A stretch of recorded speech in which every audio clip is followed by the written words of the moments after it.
You know, this explainer, it's a bit different. It's incredibly personal, actually. Because I wasn't watching this unfold on a screen from thousands of miles away. I was right there when it all started.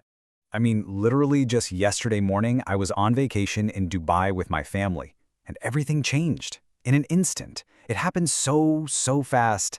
It's still honestly hard to wrap my head around it all. We were staying out on the Palm, and suddenly, there was this explosion. It hit the Fairmont Hotel, which was right across the street from us. You could literally see it. And that was just the beginning of the chaos.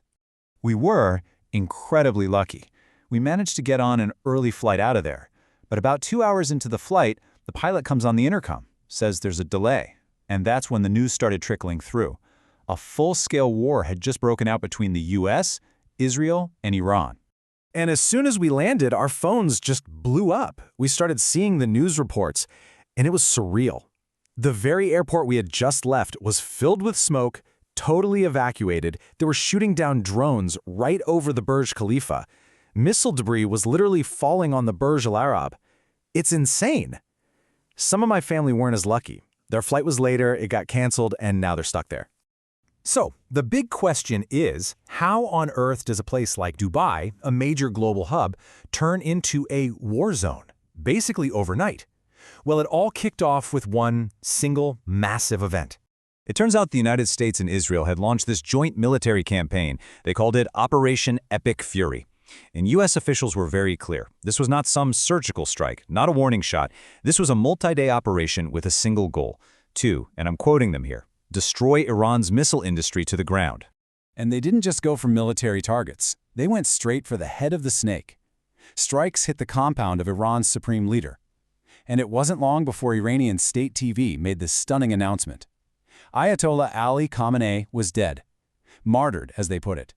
Along with his daughter, son-in-law, and even his granddaughter. But what happened next on the streets of Tehran was, well, it was fascinating. You had this completely split reaction. On one hand, you had thousands pouring into the streets, publicly mourning their leader. But on the other, you had people celebrating, hoping that this was finally the end of the regime. So with its leadership literally decapitated, Iran didn't hesitate. The response was immediate, it was widespread, and it was absolutely devastating. The IRGC, Iran's Revolutionary Guard, launched what they called Operation True Promise 4. And they didn't just hit back at Israel. No, they went after the US, unleashing this massive barrage of missiles and drones on 27 different American military bases all across the Gulf. I mean, the scale of this was just huge. We saw attacks hitting the UAE, both Dubai and Abu Dhabi. You had smoke pouring out of the massive Al Udeid air base in Qatar. They even hit civilian areas in Kuwait. But the real shocker? Iran managed to score a direct hit on the U.S. Navy's 5th Fleet headquarters in Bahrain. That's a huge deal. Okay, but amidst all this chaos, there is a silver lining, if you can call it that. The UAE's air defense systems, wow, they were incredibly effective. Think about this. Iran fired over 1,100 missiles, and they intercepted all but 5. And drones, they took down almost 1,200 of them. It turns out, a lot of the damage we were seeing in Dubai wasn't from direct hits, but from all the debris raining down from these successful interceptions. Now, it's easy to look at this and think it's just a regional conflict, right? But it's not. The fallout is already sending these huge ripple effects across the globe. And for a country like India, the impact is immediate and massive. Just think about this for a second. There are over 10 million Indians living and working in those exact Gulf countries that are now under attack. 10 million.